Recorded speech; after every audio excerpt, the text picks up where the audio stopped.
मित्रांनो, आजच्या काळामध्ये वांग हा विषय केवळ सौंदर्यापुरता मर्यादित राहिलेला नाही, तर तो थेट माणसाच्या आत्मविश्वासाशी जोडला गेला आहे.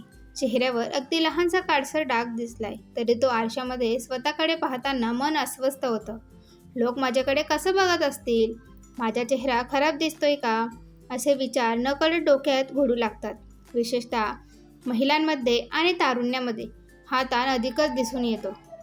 त्यामुळे अनेक जण कोणताही विचार न करता लगेच उपाय सुरू करतात. लिंबू लावणं, बटाटा चोळणं, इंटरनेटवर सांगितलेल्या घरगुती टिप्स वापरणं किंवा थेट केमिकलयुक्त क्रीम्स आणि महागडे ट्रीटमेंटकडे वळणं.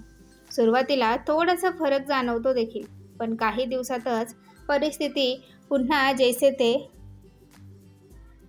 होते आणि निराशा वाढते. खरं सांगायचं झालं तर वांग एका रात्रीत किंवा काही दिवसातच तयार होत नाहीत.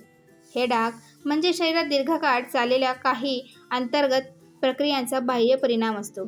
पचन नीट न होणे, यकृतावर येणारा ताण, हार्मोनल बदल, झोपेचा अभाव, सततचा मानसिक ताण आणि त्वचेची नैसर्गिक संवेदनशीलता या सगळ्या गोष्टी हळूहळू एकत्र येऊन वांगाच्या रूपाने चेहऱ्यावर दिसू लागतात.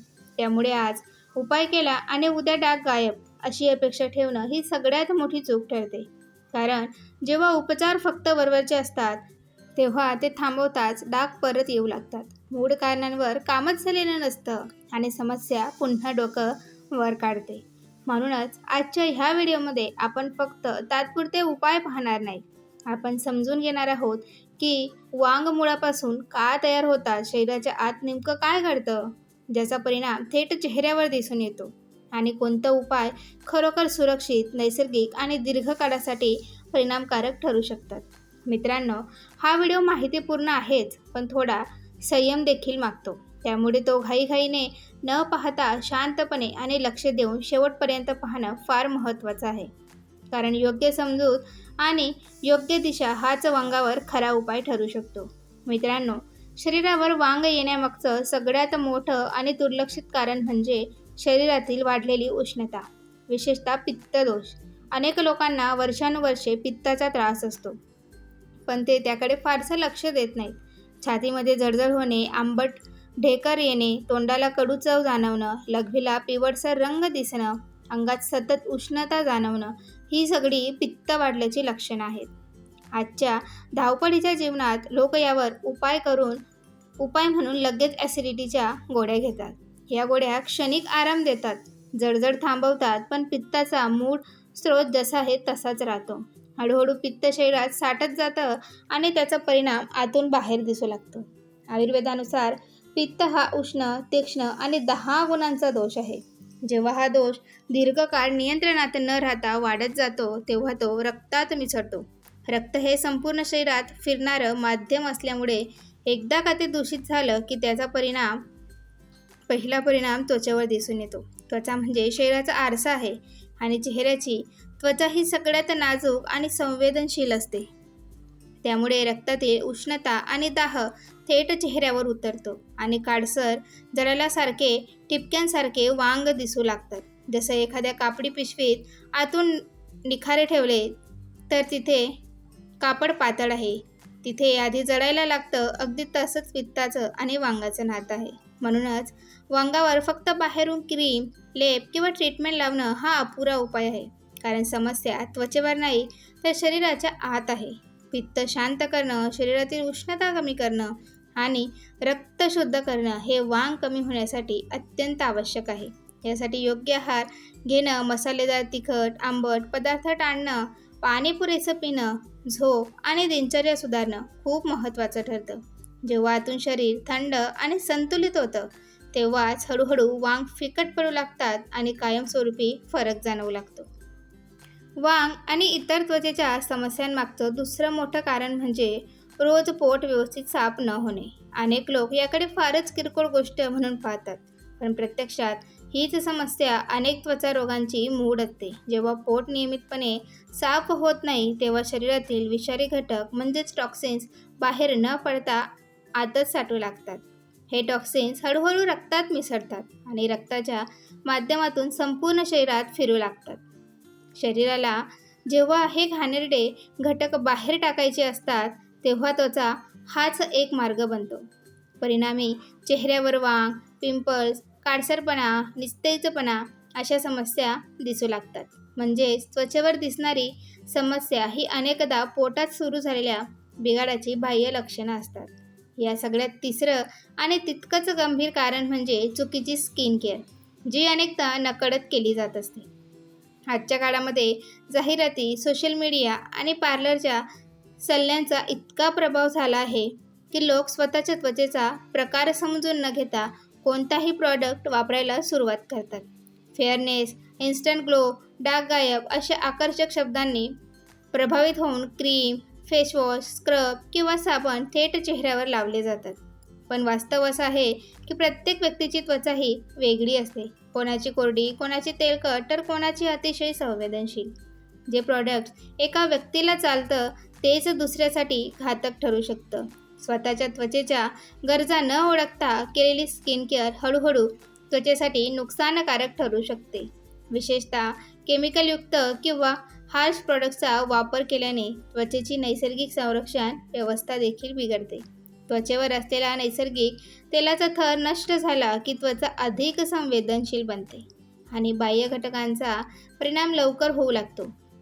परिणामी जळजळ, कोरडेपणा, खाज, सूज अशा प्रकारच्या तक्रारी वाढतात आणि आधीच असलेले वांग किंवा डाग आणखी गडद दिसू लागतात. काही वेळा त्वचा वरून स्वच्छ दिसत असली तरी आतून ती कमकुवत झालेली असते. म्हणूनच स्किन केअर म्हणजे जास्त प्रॉडक्ट्स लावणं नव्हे, तर त्वचेला समजून घेऊन सौम्य आणि योग्य घटकांचा वापर करणं आहे. योग्य स्किन केअर केल्याने त्वचा सुधारू लागते, पण चुकीची काळजी घेतल्यास समस्या अधिक वाढत जाते. त्वचेची काळजी घेताना जास्त म्हणजे चांगलं हा विचार टाळणं गरजेचं आहे.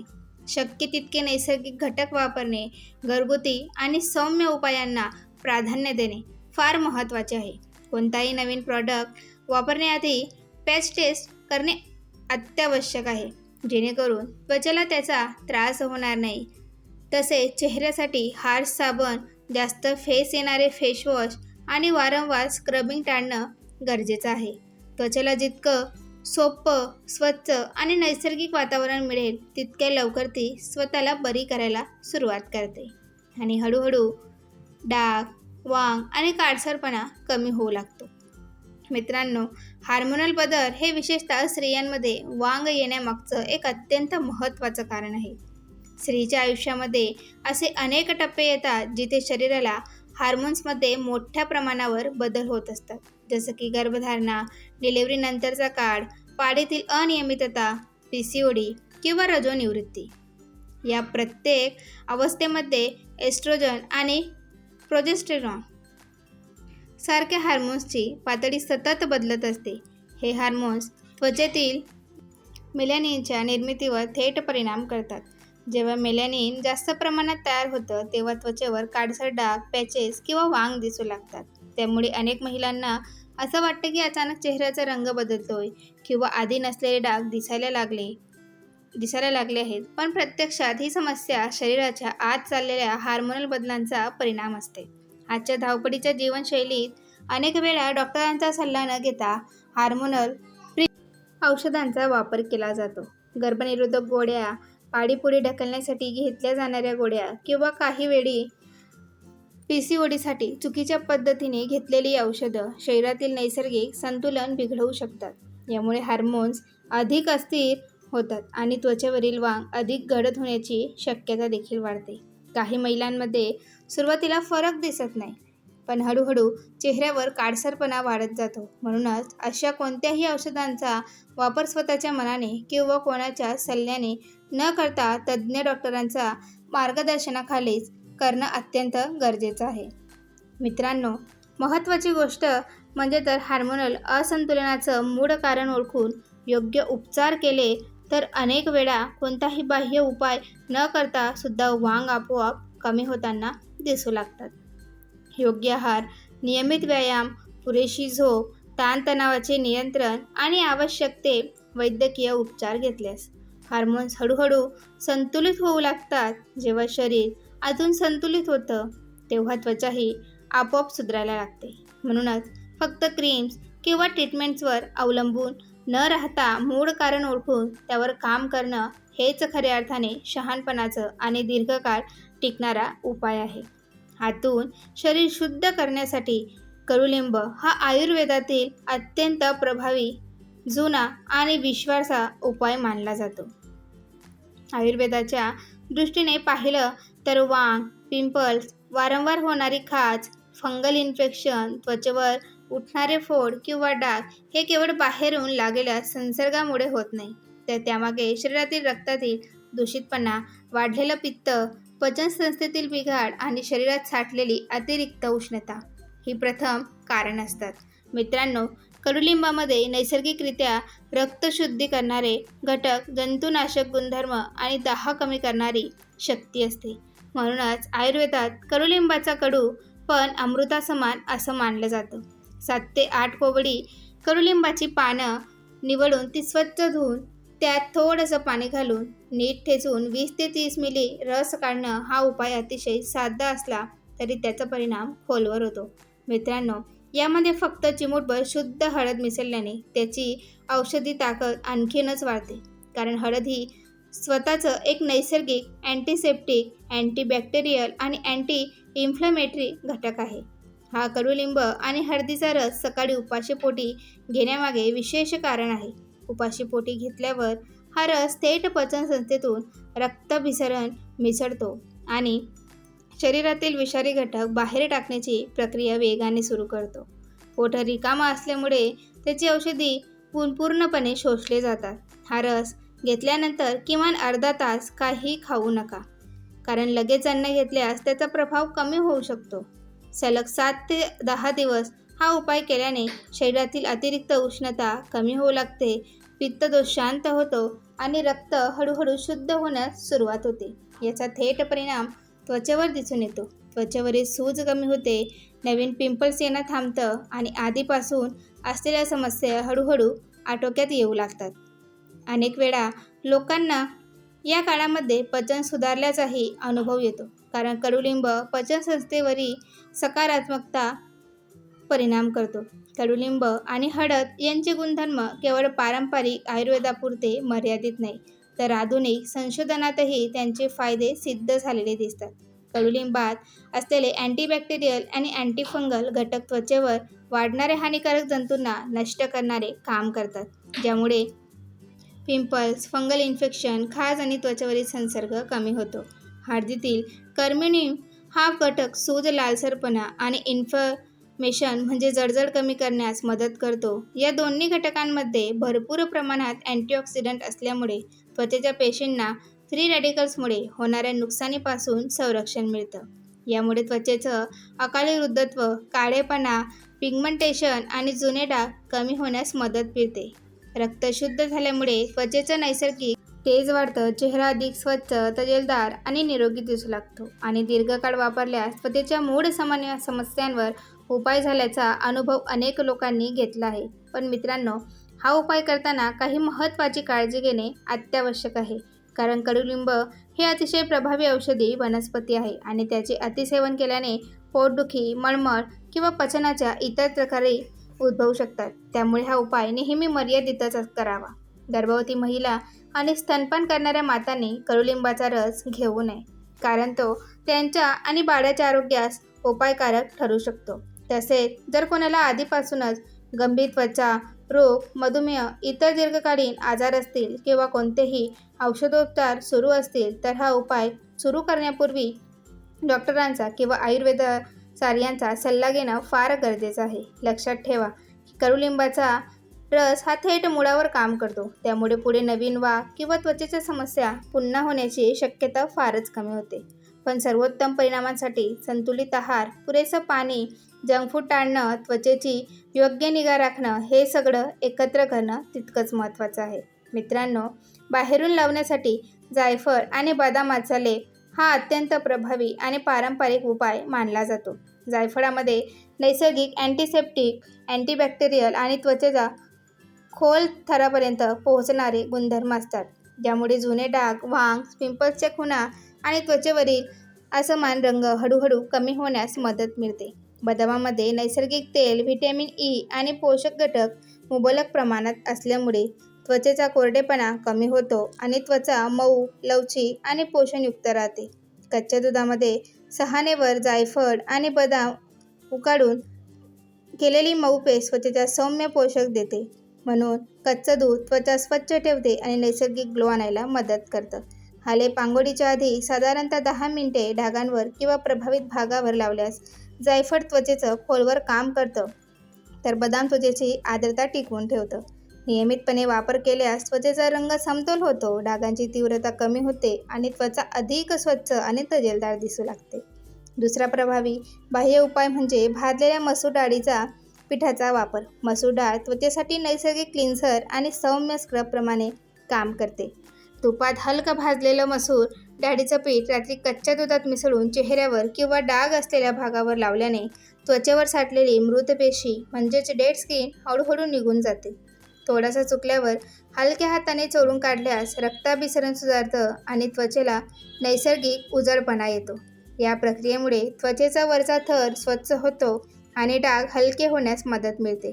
नंतर कोमट पाण्याने चेहरा धुतल्यावर डागांवर थोडंसं मोहरीचं तेल किंवा कोरफडीचं गर लावल्याने त्वचेला आवश्यक ओलावा मिळतो. मोहरीचं तेल त्वचेतील रक्ताभिसरण वाढवतं, तर कोरफड त्वचेला थंडावा देऊन सूज, जळजळ आणि लालसरपणा कमी करतं.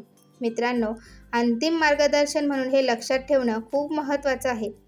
बाहेरून लावायचे उपाय हे सातत्याने आणि संयमाने केले तरच त्याचा योग्य परिणाम दिसून येतो. कोणताही उपाय 1-2 वेळेत चमत्कार दाखवत नाही. त्यामुळे किमान काही आठवडे नियमितपणे हे उपाय करणं आवश्यक आहे. तुमची त्वचा जर ओव्हर सेन्सिटिव्ह असेल तर आधी थोड्या भागावर चाचणी करून पाहावी. तसेच बाह्य उपायांसोबत योग्य आहार, पुरेसं पाणी पिणं, जास्त तेलकट व जंक फूड टाळणं आणि सूर्यप्रकाशापासून त्वचेचं संरक्षण करणं तितकंच गरजेचं आहे. आतून शरीर शुद्ध करणारे उपाय आणि बाहेरून योग्य निगा या दोन्ही गोष्टी एकत्र केल्यासच त्वचेवर दीर्घकाळ टिकणारा नैसर्गिक आणि निरोगी परिणाम दिसून येतो. मित्रांनो, व्हिडिओच्या शेवटी काही महत्त्वाच्या सूचना त्या नेहमी लक्षात ठेवा. सगळ्यात महत्त्वाची सूचना म्हणजे या व्हिडिओमध्ये सांगितलेले सर्व उपाय हे नैसर्गिक आयुर्वेदावर आधारित आहे आणि अनुभवांवर आधारलेले असले तरी प्रत्येक व्यक्तीने शरीर, त्वचा आणि प्रकृती वेगळी असते, हे कधीही विसरू नये. एखादा उपाय एका व्यक्तीला खूप चांगला फरक दाखवतो, तर तोच उपाय दुसऱ्यासाठी हळूहळू परिणाम देऊ शकतो किंवा मग कधीकधी अजिबातच योग्य ठरत नाही. त्यामुळे कोणताही उपाय सुरू करण्यापूर्वी स्वतःच्या शरीराचे संकेत नीट समजून घेणे फार आवश्यक आहे. जर तुम्हाला आधीपासूनच कोणताही गंभीर आजार असेल, दीर्घकाळ औषधोपचार सुरू असतील, तर त्वचेवर तीव्र ॲलर्जी, जळजळ, सूज किंवा जखमा असतील तर स्वतःहून प्रयोग न करता डॉक्टर किंवा आयुर्वेदाचार्यांचा सल्ला घेणं अत्यंत गरजेचं आहे. गर्भवती महिला, स्तनपान करणाऱ्या माता आणि हार्मोनल उपचार सुरू असलेल्या महिलांनी अशा उपायांबाबत अधिक काळजी घ्यावी.